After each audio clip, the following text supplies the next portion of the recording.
ఢిల్లీలో మళ్లీ హింస చెలరేగింది. అల్లరి మూకలు పోలీసులపై దాడి చేశాయి.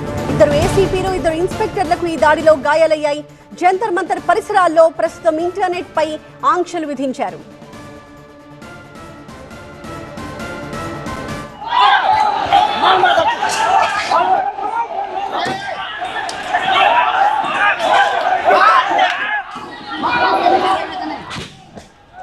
ఢిల్లీ జంతర్ మంతర్ దగ్గర తాజా పరిస్థితి ఏ రకంగా ఉందో మనం దృశ్యాల్లో చూస్తూ ఉన్నాం. పరస్పరం ఒకరిపై ఒకరు రాళ్లు, కర్రలతో దాడి చేసుకుంటూ ఉన్నారు. ఒకవైపు పోలీసులు, ఇంకొక వైపు ఆందోళనకారులు. మనం చాలా క్లియర్గా పోలీసులు షీల్డ్స్ పట్టుకుని ఆందోళనకారుల దాడుల్ని తిప్పికొట్టడానికి ప్రయత్నిస్తూ ఉన్నారు. చేతిలో లాఠీలు ఉన్నాయి, అలాగే మరొక చేతిలో షీల్డ్స్ కనిపిస్తూ ఉన్నాయి.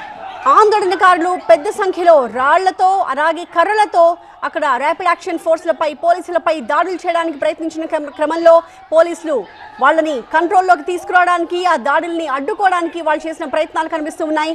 అయితే ఇద్దరు ఏసీపీలకు అలాగే ఇద్దరు ఇన్స్పెక్టర్లకు ఈ ఆందోళనకారుల దాడుల్లో గాయాలయ్యాయి. ప్రస్తుతం జంతర్ మంతర్ పరిసరాల్లో సిచ్యువేషన్ చాలా ఉద్రిక్తంగా మారింది. రోడ్డుపైకి పెద్ద సంఖ్యలో ఆందోళనకారులు చేరారు. ఇన్ఫాక్ట్ వాళ్ళు చేస్తున్న నిరసన అలా కొనసాగుతూ వస్తోంది. ఇవాళ కొద్దిసేపటి క్రితం మరింత ఉగ్రరూపం దాల్చింది. దీంతో పోలీసులు వాళ్లపై లాఠీచార్జ్ చేయాల్సి వచ్చింది. అలాగే పోలీసులపైకి వాళ్ళు రాళ్లు, కర్రలతో అటాక్ చేస్తూ ఉన్న దృశ్యాలు కూడా మనం చూస్తూ ఉన్నాం. ప్రస్తుతం జంతర్ మంతర్ పరిసరాల్లో ఇంటర్నెట్ పై ఆంక్షలు విధించారు.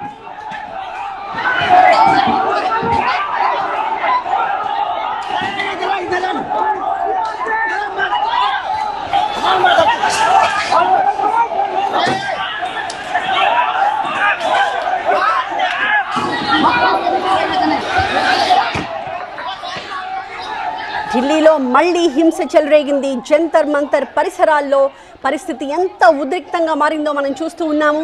పెద్ద ఎత్తున అక్కడికి చేరిన ఆందోళనకారులు వాళ్ళంతా కూడా ఆందోళన చేస్తూ వచ్చారు. అయితే కొద్దిసేపటి క్రితం ఆందోళన ఇలా ఉగ్రరూపం దాల్చింది. వందల సంఖ్యలో ఆందోళనకారులు రోడ్లపైకి వచ్చారు.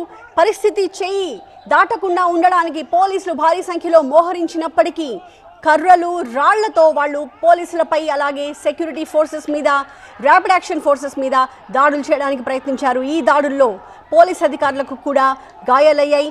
ఇద్దరు ఏసీపీలకు, ఇద్దరు ఇన్స్పెక్టర్లకు ఈ దాడులతో గాయాలయ్యాయి.